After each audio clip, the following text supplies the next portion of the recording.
бемории сироятии коронавирус ё худ COVID-19 мушкилотест ки ҳамчун вабои аср аҳли ҷомеаро ба ташвиш андохта. Бар асари он шумораи зиёди одамон дар кишварҳои дуру наздик ба ҳалокат расида. Ин беморӣ дар тамоми дунё доман паҳн намуда истодааст. хушбахтона дар ҷумҳурии Тоҷикистон бо дастуру ҳидоятҳои асосгузори сулҳу ваҳдати миллӣ пешвои миллат президенти ҷумҳурии Тоҷикистон муҳтарам Эмомалӣ Раҳмон тадбирҳои мақсаднок ҷиҳати пешгирӣ аз хуруҷу паншавии бемориҳои сироятӣ алалхусус бемории COVID-19 дар кишвар роҳандозӣ гардида истоданд. дар ҳамин замина бо супориши роҳбарияти вазорати корҳои дохила ва раёсати вазорати корҳои дохилаи ҷумҳурии Тоҷикистон дар вилояти мухтори Кӯҳистони Бадахшон бо мақсади пешгирӣ ва хатари паншавии бемории COVID-19 ҳамарӯза чорабиниҳои мақсаднок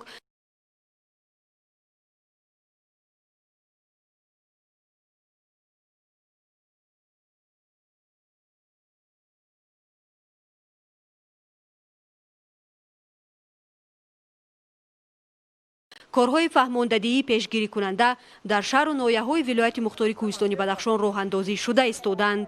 дар баробари ин бо супориши роҳбарияти раёсати вазорати корҳои дохила дар вилояти мухтори Кӯҳистони Бадахшон полковники милитсия Мирзо Муродзода Рустам Тағоймурод ва ташаббуси роҳбарият ва кормандони шуъбаи вазорати корҳои дохилӣ дар ноҳияи Рушон баҳри дар амал иҷро намудани дастуру ҳидоятҳои роҳбарияти давлат ва роҳбарияти вазорати корҳои дохила барои пешгирии ин беморӣ аксия таҳти унвони ҳимоя аз бемории COVID-19 дар маркази ноҳияи Рушони вилояти мухтори Кӯҳистони Бадахшон ташкил гардид. аз ҷониби сардори шуъбаи вазорати корҳои дохила дар ноҳияи Рушон полковники милитсия Зикриёзода Ҷурахон барои гузарондани аксияи мазкур ба ҳайати шахсӣ тавсияҳои муфид дода шуда нахуст чорабинии мазкур аз маркази ноҳия шурӯъ гардид. чунин чорабиниҳои мақсаднок ва омодагии ҳукумати ҷумҳурии Тоҷикистон ва раёсати вазорати корҳои дохила дар вилояти мухтори Кӯҳистони Бадахшон пеш аз ҳама ба гирифтани пеши роҳи паншавии COVID-19 риояи ҳатмии гигиенаи шахсӣ пурра ба роҳ монда шудааст. дар ҳамоиш зиёда аз 1500 адад ниқобҳо,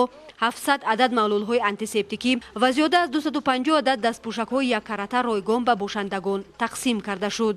имрӯз дар ноҳияи Рушон бо ибтикори вазорати корҳои дохилӣ дар ноҳияи Рушон дар амал татбиқ намудани дастуру супоришҳои асосгузору сулҳу ваҳдати миллӣ пешвои миллат президенти ҷумҳурии Тоҷикистон муҳтарам Эмомалӣ Раҳмон бари пешгирӣ ва хуруҷи бемории COVID-19 ки тамоми дунёро имро фаро гирифтааст як чорабинии оммавии аксия таҳти унвони худ ва атрофиёнро як ҳамоиши калоне доир намоянд бари огоҳӣ ва пешгирӣ аз ин беморӣ маслиҳатҳои муфид дода шуданд ва инчунин барои аҳолӣ барои мардум ниқобҳо ва маълулҳои безараргардонӣ ва дастпӯшакҳои яккаратта тақсим карда шуданд.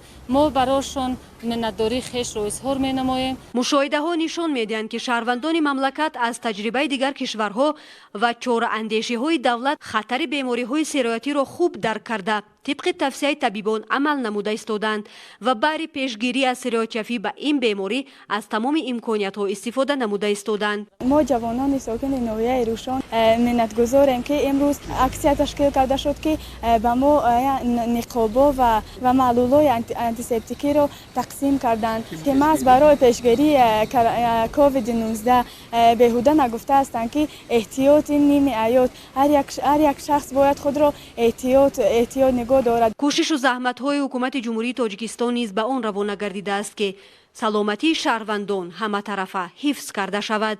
мо сокинони ноҳияи Рушони вилояти мухтори Кӯҳистони Бадахшон аз дастгирии пайвастаи асосгузори сулҳу ваҳдати миллӣ пешвои миллат президенти ҷумҳурии Тоҷикистон муҳтарам Эмомалӣ Раҳмон миннатдории хешро иброз менамоем.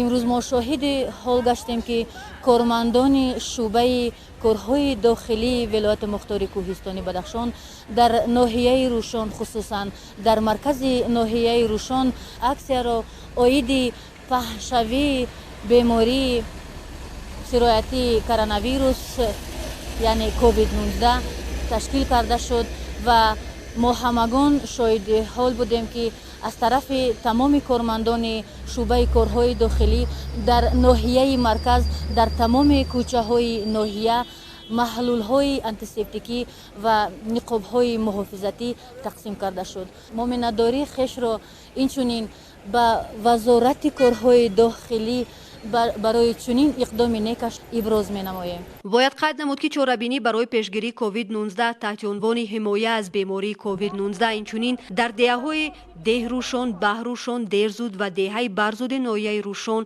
گذرانده شده. در بین باشندگان ناحیه کارهای فهماندهی به راه مانده شدند و با استفاده از افت-ماشین شعبه وزارت کارهای داخلی در ناحیه روشن در راه‌های افت-موبیلگرد کارهای تشویقاتی و ترغیباتی راه اندازی گردیدند. از همه شما احترامانه خواهش کرده می‌شود که این خود از خانه بیرون نبرید. امروز من این زحمتی که برای مردم ناحیه روشن کمک رسانده ایستادم، ما خیلی منتداری خود رو بیان میکنیم و خیلی که معلوم است من این غمخوری که امروز نه من هر روزه کارمندان مقامات داخلی بسیار هم کمک های نقد میرسانم. ما از نام شهروندان ناحیه روشن منتداری خود را به جناب محترم، جناب بزرگ محترم ما میرسانیم که ما منتدار هستیم. از آرا بار منتداری خود را بیان میکنیم. ساکنان شرفمند ناحیه روشن نیز برای دستگیری‌های پیوسته از جانب دولت و حکومت و وزارت کارهای داخلی اظهار قناعتمندی نموده منتداری خویش را بیان نمودند. ما با کارکنان میلیشیا منتداری خود را میگذاریم که علامه نقاب انتیزیک تقسیم کرده شد. در دایره روی دست آوردن چنین تدبیر اندیشی ها مقامات کارهای داخلی شهروندان نیز باید در چنین مرحله حساس از دستور طبیبان خوب استفاده نموده مکان زیست کارگاه خود را تازه نگاه داشته گیگین شخصی را در سطح ضروری برگزارند و با این وسیله از گشت و گذار بی‌مورد در جایهای جمعیتی خودداری ورزیده در هر صورت از نقاب استفاده نمایند. اگر هر یک ساکن ولایت با رفتار و کردار نیک یک دلانه عمل نماید همچون یک اتحاد بزرگ میتواند بر ضد همه گونه خطرها گردد. رهبریت ریاست وزارت کارهای داخلی در ولایت مختار کوهستانی بدخشان تصمیم گرفتند که چنین چاره‌بینی ها را من بعد هم در شهر و ناحیه‌های ولایت مختار کوهستانی بدخشان ادامه دهند.